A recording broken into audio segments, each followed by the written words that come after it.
So who are these people? Who are these people that we find in No Exit? And what exactly have they done? What are they currently doing? Well, we see Garcin enter first. And Garcin is, I suppose we could refer to Garcin as our main character. He's the one who's there first, the longest. He has a lot to say. And he is, in a way, the easiest to understand exactly what he's done and who he is. He's pretty straightforward. And he enters with all the bravado of somebody who realizes that they're in a bad situation and they're not going to get out of it, so they may as well put on a brave face. But are they actually comfortable? No. Like we see at various points throughout the play, he is very unhappy about being there. He's very afraid of sort of where he's ended up. And through Garcin, we see the way that the hell of Sartre works. We see that he is the one who remarks that there are no eyelids, that there is no toothbrush, that the lights are always on, that there is no real description of the outside, right? That this is a place that you do not get away from.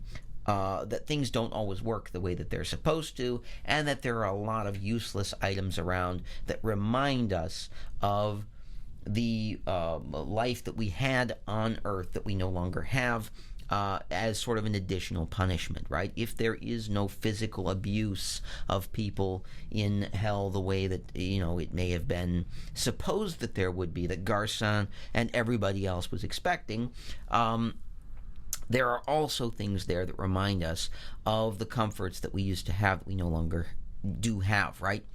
There is a book knife, what they call a book knife there, which was initially used in order to open up the pages of a newly purchased book so that you could actually read them, right? A lot of books came in sheaves that needed to be cut open. Much later on, right, they stopped doing this, right? Book binding was done differently, and all the pages were accessible right from the very beginning.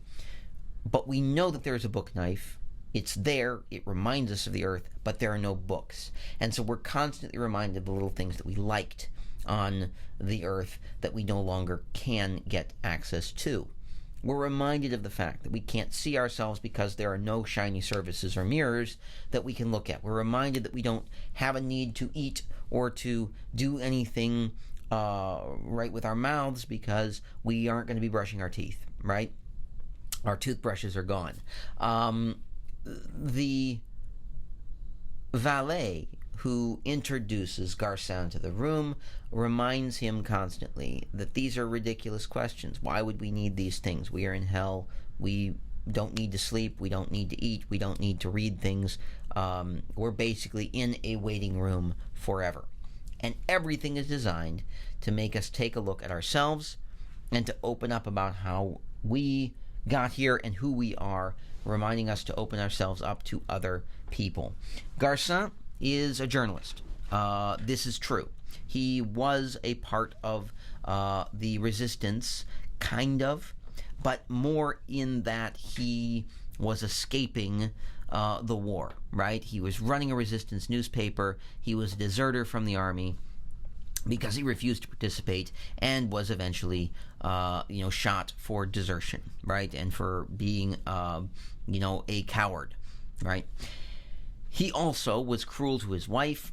He admits this and says that he wasn't a very nice person, but we get the impression that his true reason for being in hell, right, has nothing to do with necessarily what he did that was not nice to other people, but that he refused to take responsibility. He constantly fled any semblance of responsibility, and even as a journalist, right, was dedicated to avoiding the responsibility of the war, right? And as we look at this, we also see, right, again, that distance between who he was then, who he is now, what he expected in hell, what we see in hell, and we can see the absurd aspect of everything, in addition to all the other points that we see, right?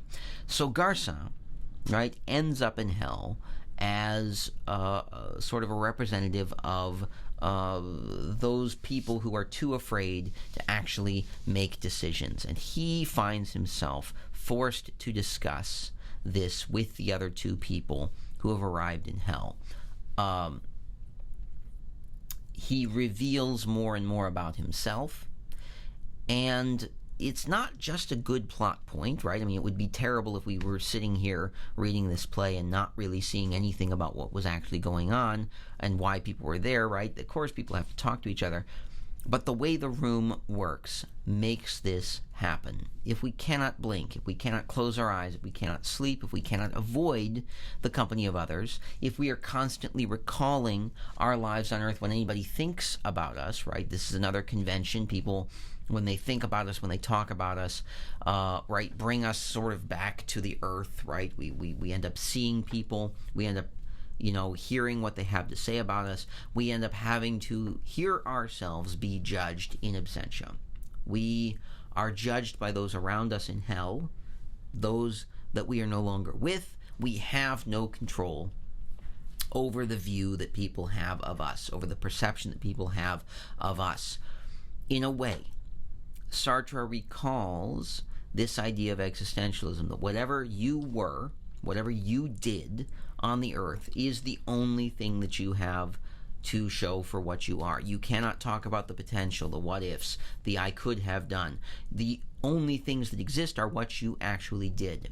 Any judgment that is passed upon you is entirely merited because it is based on what you did and what you have been.